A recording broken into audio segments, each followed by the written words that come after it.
Right now, we're in the midst of a global pandemic, and the coronavirus is having a massive impact, not just on people's health, but on the economy, on way of life, on events, on finances, on jobs and schools and everything else. And that raises a really important question for us who want to understand life and understand the Bible. And that question is, why the coronavirus? Why diseases like the coronavirus? This question goes beyond just this immediate disease to things as simple as the common cold or the seasonal flu, or it raises questions about bigger diseases like cancer. Like, why cancer? Why AIDS? Why, whatever it is, why are there diseases like the coronavirus? If God made a good world, then why are we so infected by diseases both common and everyday and lethal as well? One answer that is sometimes given, and sometimes even those of us who are followers of Jesus just assume is the full answer, is, well, these things are just part of life, right? Like, the cold is just part of life. The seasonal flu is just part of life. And as awful as cancer is just part of life. It just happens, right? Coronavirus is just another strain of the same sort of things. It's just part of life. And in one sense, that's true. But it's not the full biblical answer to the question.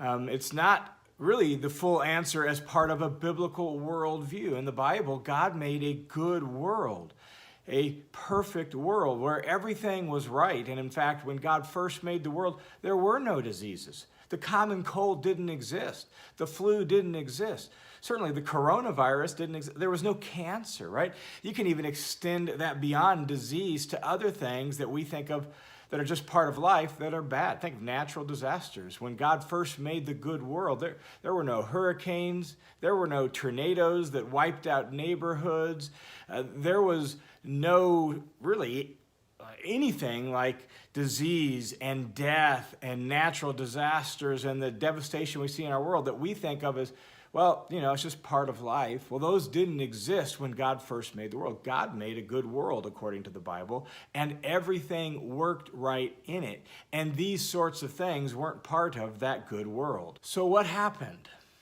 Well, what happened in the worldview of the Bible is that in some way, maybe we don't fully understand the chain of connection and the chain of command from God to humans to the natural world was somehow disordered, broken, ruptured in some sort of way, according to the Bible. And that happened when human beings rebelled against their Creator, broke faith with their Creator, and were disloyal to Him. And somehow that disloyalty, what the Bible in some instances calls sin, it's also just faithlessness and disloyalty. In some sense, that disloyalty and that sin disordered and disruptured the relationship between God, humans, and the natural world, and that has led to all this disease and death and decay that we see in the world. And so, while in one sense it's just part of the world because it's the way the world has been for a long time, and it's the world that we ourselves have been born into, and we're just kind of used to it, right? Just the way it is.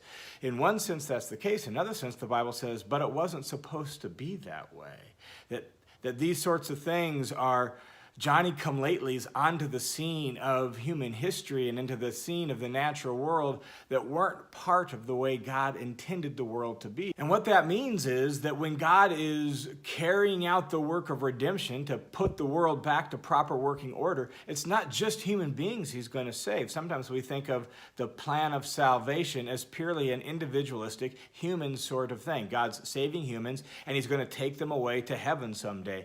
But the Bible has a much fuller, deeper, richer story that it tells than that. And so, to put it in its full biblical context, God made this good world. Everything worked right. Humans broke faith with their Creator and were disloyal to Him, and thus the natural order is now thrown into chaos, and a curse lays on the world, according to Genesis chapter 3.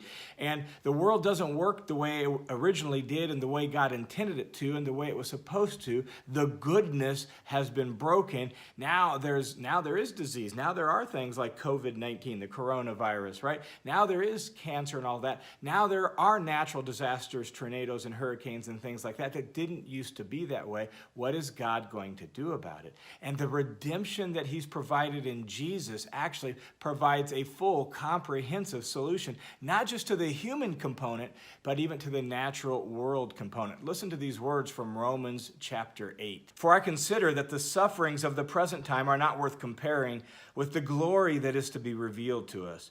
For the creation, notice that, the natural world, the natural order, for the creation waits with eager longing for the revealing of the sons of God. Again, there's some sort of connection that maybe we don't fully get between God, humans, and the natural order, and maybe we don't fully understand, but there's some order and there's some connection. And so the creation is waiting for God's people to be really restored to their proper place, because that will somehow put things back to proper working order.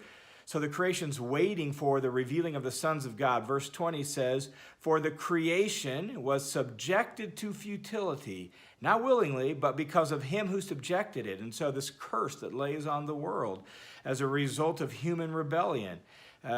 So not willingly, but because of him who subjected it, in hope that, catch this, that the creation itself will be set free from its bondage to decay and obtain the freedom of the glory of the children of God. For we know that the whole creation has been groaning together in the pains of childbirth until now. And not only the creation, but we ourselves have the first fruits of the Spirit. And so we groan inwardly as we await for our adoption as sons, specifically the redemption of our bodies. And so what we see in Romans chapter 8 is that redemption includes the creation, the whole natural world, that things like coronavirus, things like cancer, things like natural disasters, those things themselves are going to be eliminated and removed when God restores all things and when God places human beings back in their full, proper relationship to creation, back when humans have a resurrected, renewed body that can never die again. In that day,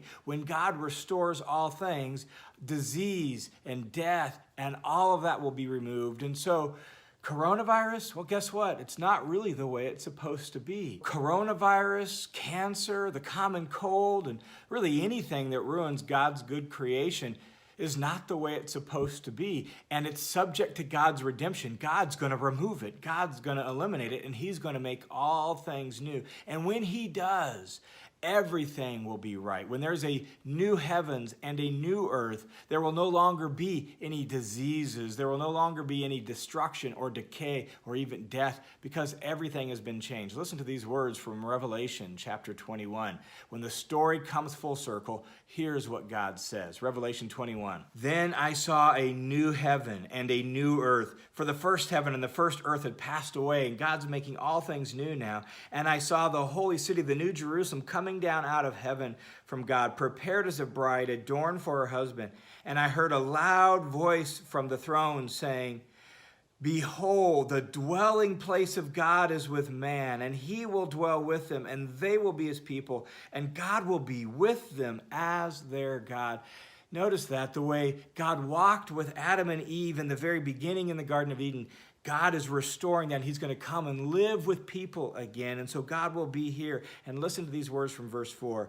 And he will wipe away every tear from their eyes, and death will be no more. Neither shall there be mourning, nor crying, nor pain anymore, for the first things have passed away. I love that imagery of God like a tender-hearted father wiping away the tears from the eyes of his child and making all things new. And there's no longer death. There's no longer mourning, anything to mourn about. There's no longer crying or pain. Why? Because the first things have passed away, and there's a new heavens and new earth. And so in the midst of all the chaos that this world affords, whether it's the latest strain of a virus, whether it's natural disasters that wreak havoc on neighborhoods, whether it's a collapsing economy, whether it is cancer or any other kind of disease, whatever would destroy God's good creation will be dealt with fully and completely in the redemption brought through Jesus Christ, and all things will be made new.